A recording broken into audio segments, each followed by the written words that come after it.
Assalamualaikum warahmatullahi wabarakatuh dan selamat sejahtera.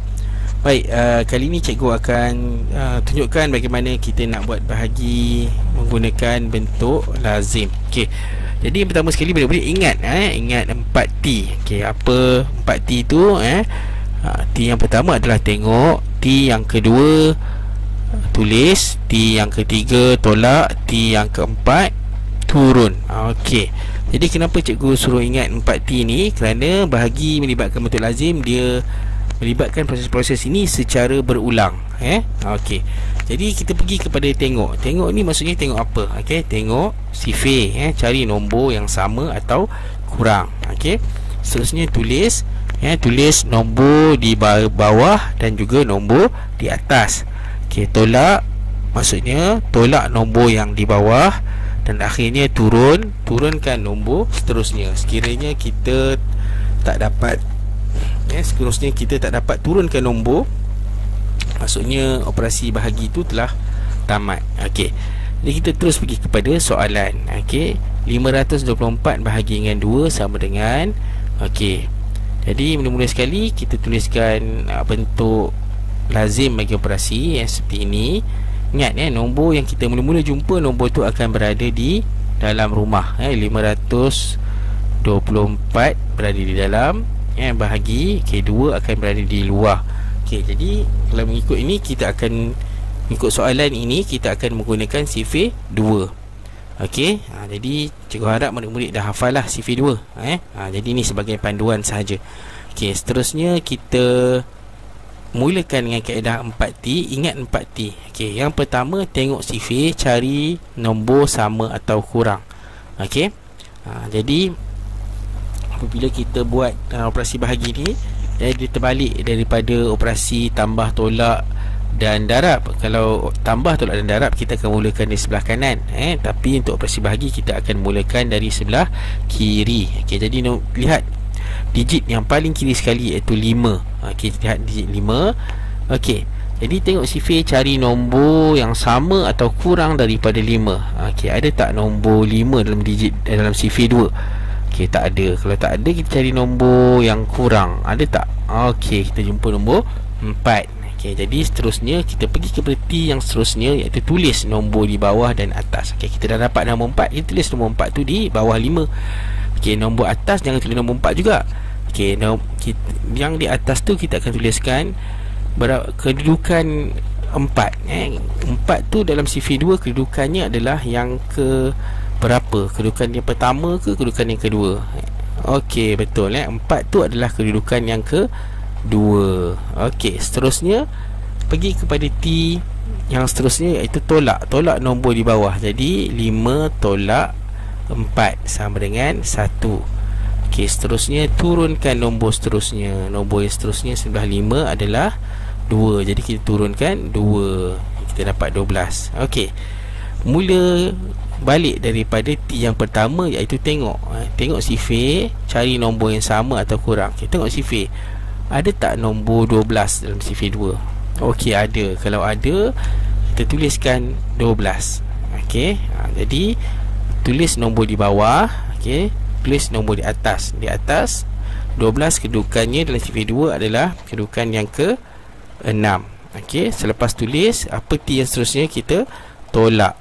Tolak, jadi 12 tolak 12 kita akan dapat sifar. Okey, selepas tolak kita buat apa? Okey, kita turunkan. Nampak tak murid-murid? Kita ulang balik proses yang sama. Turunkan 4. Okey, setelah turunkan kita pusing balik. Tengok sifir, cari nombor yang sama atau kurang dengan 4. Ada tak 4 dalam sifir 2? Okey, ada. Kalau ada, tulis. Pergi kepada T. Selepas tengok, kita tulis nombor bawah dan atas. Bawah kita tulis 4, atas kita tulis kedudukan 4 ni dalam sifir 2 adalah kedudukan yang keberapa? Kedudukan yang kedua. Seterusnya lepas tulis kita tolak. Okey, 4 tolak 4 sama dengan sifar. Okey, ada tak lagi untuk nombor kita turunkan? Okey, kalau tak ada, maksudnya kita punya operasi bahagi dah tamat. Okey, jadi jawapannya adalah berapa? Jawapannya adalah 262. Okey, mudah saja kan? Okey. Baik, kita terus kepada soalan seterusnya. 3054 bahagi dengan 6. Okey, pertama sekali kita tuliskan bentuk lazim bagi operasi bahagi. Okey, ingat nombor yang kita jumpa di hadapan iaitu 3054 akan berada di dalam. Nombor selepas operasi bahagi akan berada di luar. Okey, daripada soalan ni kita tahu bahawa kita akan gunakan sifir 6. Okey, jadi ini ada sebagai rujukan kepada murid-murid yang dah hafal tu, tahniah. Murid-murid yang belum lagi hafal, teruskan menghafal. Dan kalau sewaktu periksa tu, kalau tak hafal juga, tuliskan sifir 6 tu untuk panduan kita. Okey, jadi ingat kita akan gunakan kaedah 4T. Okey, yang pertama sekali, sebelum tu, apabila kita menggunakan operasi bahagi, kita akan mulakan dengan nombor yang paling kiri. Okey, yang paling kiri adalah nombor 3. Okey, jadi seterusnya T yang pertama, tengok sifir, cari nombor yang sama atau kurang daripada 3. Okey, cuba tengok sifir 6, ada tak nombor 3? Kalau kita tengok tu betul tu, nombor yang 3 pun tak ada, nombor kurang daripada 3 pun tak ada, kerana sifir 6 dimulakan dengan 6. Jadi apa yang kita kena buat kalau berlaku macam ni adalah kita letakkan sifar, kerana dah tak ada nombor tu, kita tak jumpa. Tulis nombor di bawah sifar. Kalau nombor di bawah sifar, nombor di atas pun mestilah sifar. Okey, selepas kita tulis, apa yang kita buat? Okey, T yang seterusnya kita tolak. 3 tolak sifar. Okey, bila 3 tolak sifar, kita akan dapat 3. Okey, seterusnya turunkan nombor seterusnya, turunkan sifar, kita akan dapat 30. Okey, jadi seterusnya ulang balik T yang pertama, iaitu tengok sifir, cari nombor yang sama dengan 30 ataupun kurang. Ada tak? Okey, kalau tengok sifir 6 ni ada 30. Okey, jadi kita tuliskan 30. Okey, nombor di atas kita tuliskan kedudukan nombor 30 dalam sifir 6, iaitu kedudukannya adalah kedudukan yang ke 5. Okey, lepas tulis, apa yang kita buat? Kita tolak.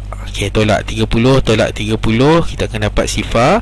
Selepas tolak, apa yang kita buat? Kita turunkan nombor seterusnya, iaitu 5. Okey, kita ulang balik proses yang sama. Kita tengok sifir, cari nombor 5. Cari nombor yang sama atau kurang daripada 5. Ada tak? Okey, kalau tak ada, ada ke tak ada? Tak ada kan? Sebab sifir 6 paling sikit pun adalah nombor 6.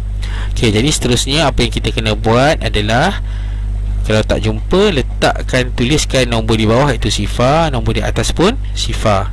Okey, seterusnya lepas tulis, kita tolak. 5 tolak sifar sama dengan 5, dan selepas tolak kita turunkan nombor seterusnya. Okey, kita ulang balik semula proses. Tengok balik sifir. Okey, cari 54 dalam sifir 6. Ada tak? Okey, ataupun nombor lebih kurang daripada 54. Okey, kita jumpa ada 54. Jadi tuliskan 54. Okey, 54 ni kedudukan yang ke berapa? Kedudukan yang ke 9. Tulis nombor di bawah, tulis nombor di atas. Seterusnya kita tolak. Tolak 54, tolak 54, kita akan dapat sifar. Okey, ada tak lagi nombor yang kita nak turunkan? Tak ada. Kalau tak ada, maksudnya kita punya operasi bahagi telah pun selesai. Jadi jawapan kepada operasi bahagi kita adalah 509. Okey, mudah saja kan? Baik, kita pergi kepada soalan yang seterusnya, iaitu 129,336 bahagi 24 sama dengan. Baik, soalan ni melibatkan nilai yang lebih besar. Okey, tapi kita cuba selesaikan menggunakan operasi bahagi menggunakan bentuk lazim. Okey, seterusnya pertama sekali kita tuliskan bentuk lazim bagi operasi bahagi. Okey, ingat nombor yang kita mula jumpa tu berada di dalam. Okey, 129,336. Okey, maknanya 24 di luar. Okey, daripada soalan ni kita tahu bahawa kita akan menggunakan sifir 24. Jadi murid-murid perlu membuat sifir 24 kerana cikgu yakin bahawa ramai yang mungkin tak hafal sifir 24. Jadi murid-murid boleh rujuk kepada video cikgu yang sebelum ni, bagaimana kita nak menghasilkan jadual sifir yang melibatkan 2 digit. Kita boleh buat sifir 24 ni menggunakan sifir 2 dan juga sifir 4. Jadi di sini cikgu tuliskan sifir 24. Okey, sebagai rujukan. Seterusnya lihat, kita akan gunakan kaedah 4T. Okey. Jadi cuma kali ini cikgu akan tunjukkan satu cara macam mana kita nak pemudahkan atau kita cepatkan lagi proses bahagi kita. Okey. Jadi sebelum ni kita akan tengok kepada nombor yang sebelah kiri. Kita akan mula dengan nombor yang sebelah kiri, iaitu nombor, kalau ikutkan dalam soalan ni, nombor 1 lah. Okey. Tapi kalau kita lihat betul-betul, kalau kita cari nombor 1 dalam sifar 24, memang kita akan jumpa lah. Jadi kita akan tulis sifar di bawah, sifar di atas. Jadi cikgu akan ajar cara yang lagi cepat. Sekiranya kita jumpa nombor yang tiada langsung dalam sesuatu sifar, kita boleh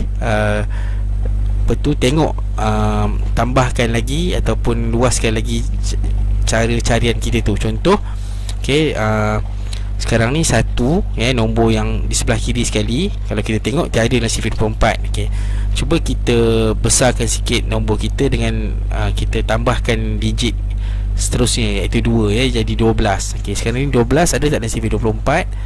Okey, masih lagi tak ada kan? Okey, jadi kita teruskan, kita tambahkan satu lagi digit. Okey, sekarang ni dah jadi 129. Okey, jadi 129 lebih besar daripada 24. Jadi cuba kita lihat dalam sifar 24 ada tak 129 ataupun nombor yang kurang daripada 129. Okey, jadi 129 tak ada, yang ada adalah 120. Kita terus tulis 120. Jadi kita dah jimat 2 langkah di sini bila kita buat cara macam ni. Okey, jadi 120 adalah kedudukan yang ke-5. Okey, lepas tulis bawah dan tulis atas, apa yang kita buat adalah kita tolak. Okey, 129 tolak 120, kita akan dapat 9. Okey, selepas tolak kita turunkan nombor yang seterusnya. Okey, turunkan nombor 3. Okey, jadi kita akan ada 93. Okey, jadi kita mula balik proses yang sama. Okey, mulakan dengan T yang pertama, iaitu tengok sifar, cari nombor 93, ada tak?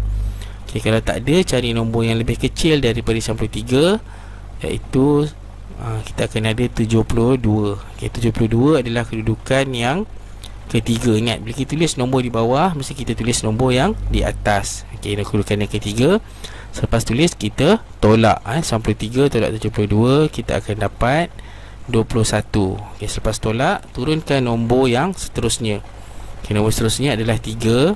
Jadi turunkan. Okey, kita akan ada sekarang ni 213.